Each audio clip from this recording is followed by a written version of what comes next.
Bro, apa yang terjadi di sini? Xabi Alonso bilang Madrid butuh sosok ini. Sementara Guardiola jadi pelatih paling boros, kita mulai dari Manchester City dulu ya. Dan buat fans Madrid maaf, kalian harus sabar sedikit.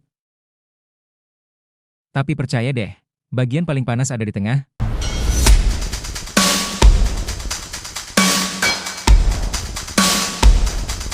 Gila banget kan? Gue juga mikir gitu pas baca berita ini pertama kali. Bro, Pep Guardiola lo tahu kan? Pelatih paling sukses di era modern. Tapi siapa sangka, sekarang dia juga resmi jadi pelatih paling boros sepanjang sejarah sepak bola dunia. Lo nggak salah dengar. Bukan Mourinho, bukan Pochettino, bukan Conte. Pep Guardiola, dan yang bikin kaget bukan karena dia beli striker mahal atau gelandang top Eropa. Tapi justru karena Manchester City baru aja memulangkan James Trafford, seorang kiper muda yang dulu mereka lepas ke Burnley. Ya, betul bro.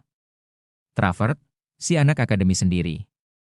Dulu dilepas ke Burnley, sekarang dibeli balik dengan harga 31,2 juta euro atau sekitar 590 miliar rupiah. Dan lo tahu apa yang lebih mengejutkan? Dulu dia dijual cuma 17,3 juta euro doang. Tapi karena ada klausul buyback, City akhirnya ngeluarin duit segede itu cuma buat bawa pulang orang yang dulu mereka lepas sendiri. Mind-blowing banget, kan? Tapi sabar dulu bro, ini baru awalnya. Karena dari transfer Trafford ini, ada rekor gila yang terpecahkan. Yap, Guardiola sekarang udah resmi jadi pelatih dengan pengeluaran transfer terbesar sepanjang sejarah sepak bola. Total belanja Pep? 2,02 miliar euro selama 18 tahun karir kepelatihan. Kalau dirupiahin, itu sekitar 38 triliun rupiah. 38 triliun, bro, buat beli pemain doang. Kebayang nggak tuh? Di tangan Pep, duit sebanyak itu udah ngucur kayak air, terutama sejak dia melatih Manchester City selama 9 tahun terakhir. Gila sih, gak ada klub yang ngasih keleluasaan transfer sebesar itu kayak City. Tapi tunggu dulu, apa kalian masih di sana? Jangan skip dulu ya, karena bentar lagi kita bakal bahas bagian terpentingnya.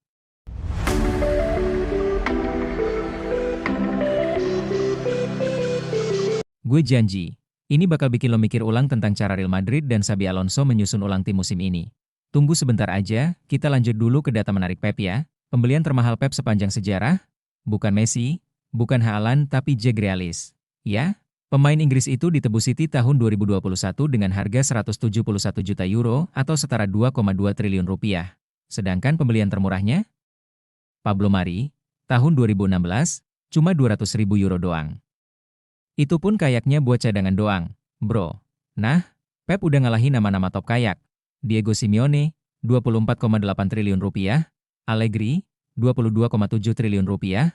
Thomas Tuchel, 22,5 triliun rupiah. Dan Antonio Conte, 21,9 triliun rupiah. Lo lihat sendiri kan? Jaraknya jauh banget. Pep tuh literally udah beda planet soal transfer. Tapi, fairnya, emang dia berhasil bawa pulang banyak gelar. Tapi bro, gelar doang cukup nggak sih? Buat nutup pengeluaran sebesar itu? Itu pertanyaan penting banget yang harus lo pikirin. Karena sementara Pep dapat pujian, di sisi lain ada satu tim besar yang justru lagi dibongkar pelan-pelan. Tapi kali ini, bukan oleh pelatih boros, tapi oleh Xabi Alonso. Dan yang bikin makin seru. Alonso malah minta satu sosok penting buat Real Madrid, bukan pemain mahal, tapi justru pemain underrated. Apa maksudnya Xabi?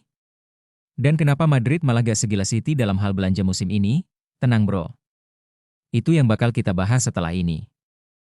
So, fans Madrid, maaf ya. Hari ini kalian harus sabar dulu. Karena segmen City ini penting banget buat lihat perbedaan gaya besar di sepak bola Eropa sekarang. Tapi tenang. Sebentar lagi, kita bakal masuk ke topik utama yang nyentuh banget buat kalian. Bagaimana Xabi Alonso menyusun Madrid tanpa perlu jadi Guardiola kedua. Stay tune bro, karena mulai sekarang cerita sesungguhnya baru dimulai.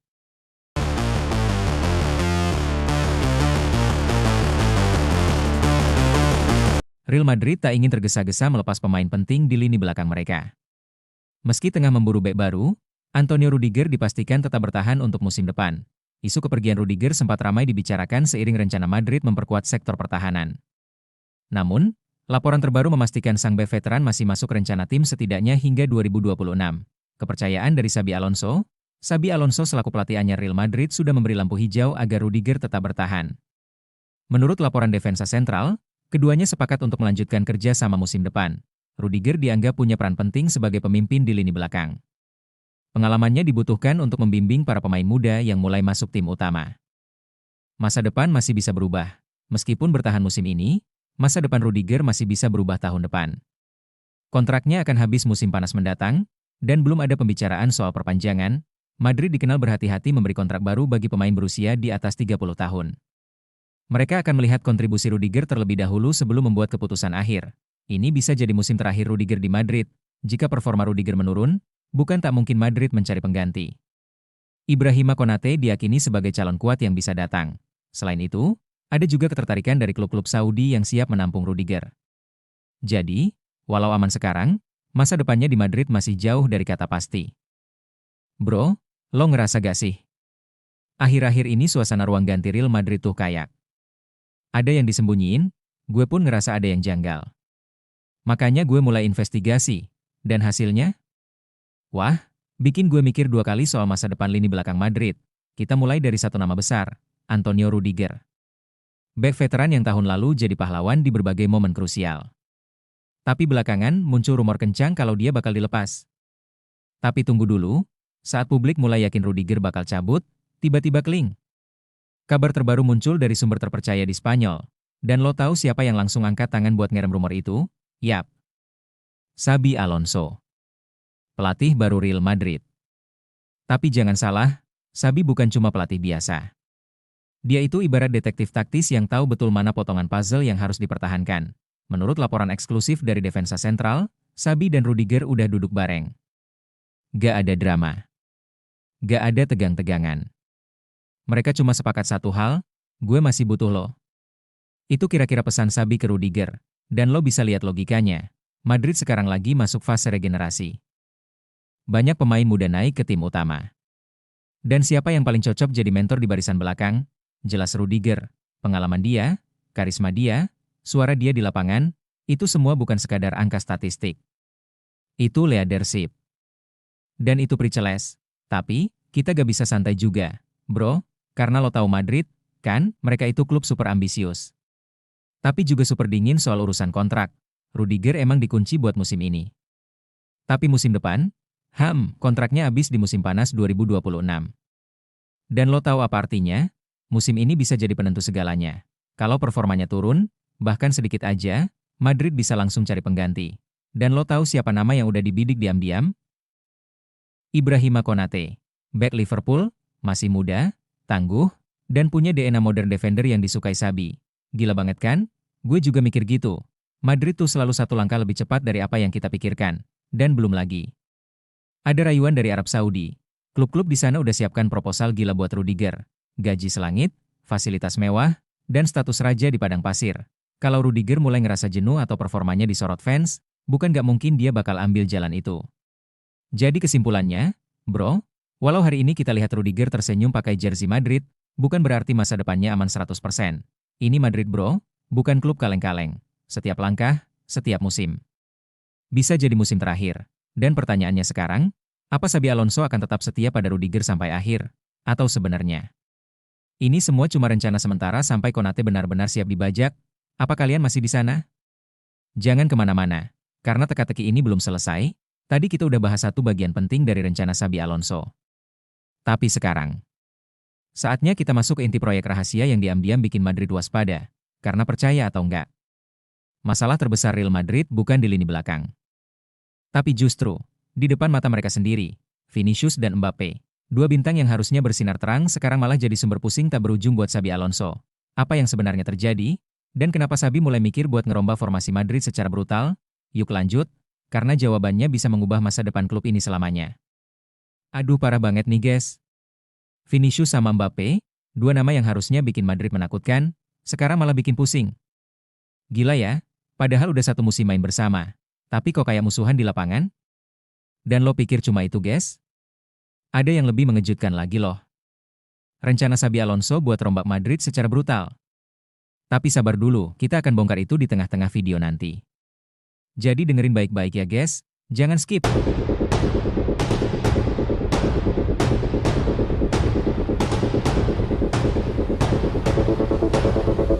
Oke guys, lo pasti mikir. Mbappe sama Vinicius itu kan mimpi basahnya para fans Madrid. Di atas kertas, iya guys, ini dua-dua pemain tercepat di dunia, dribble lincah, finishing tajam. Tapi kenyataannya, musim lalu mereka kayak main di planet masing-masing.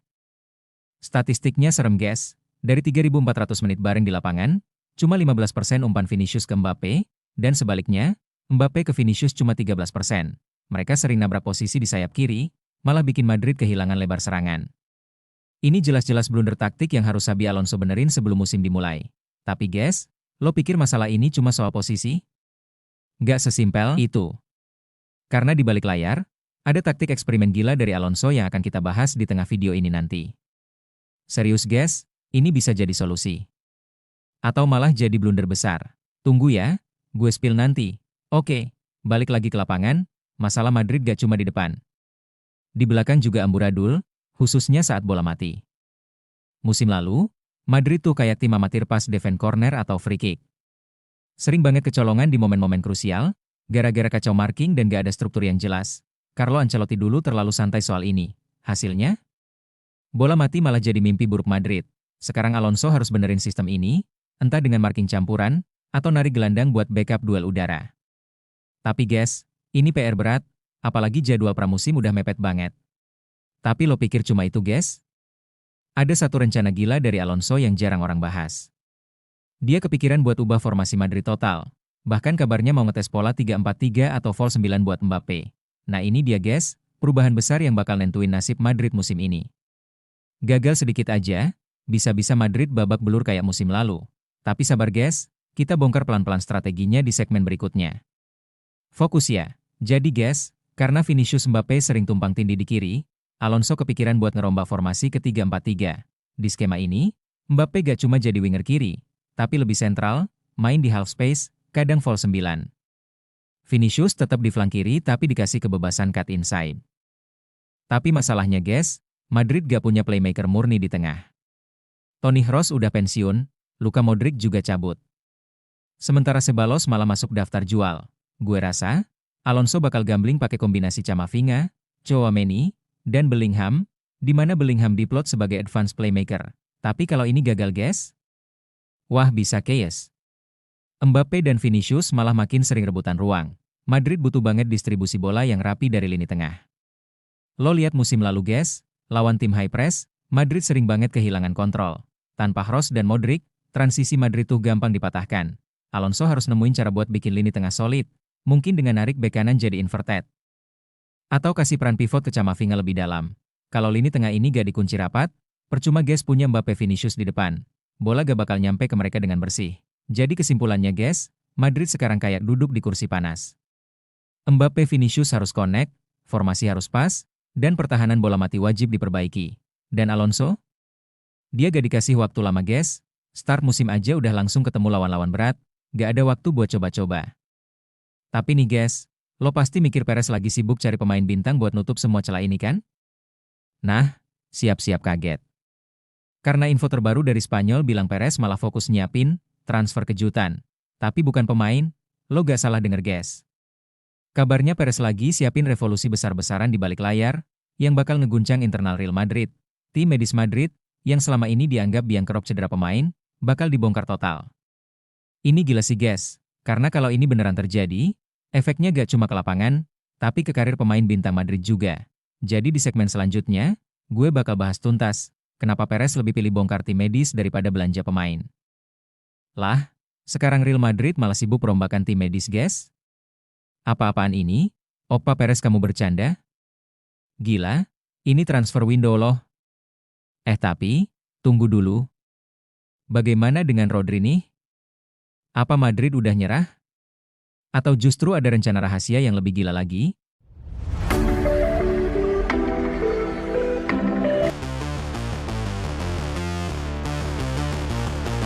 Jadi gini bro, setiap tahunnya, kalender sepak bola klub-klub top Eropa makin padat.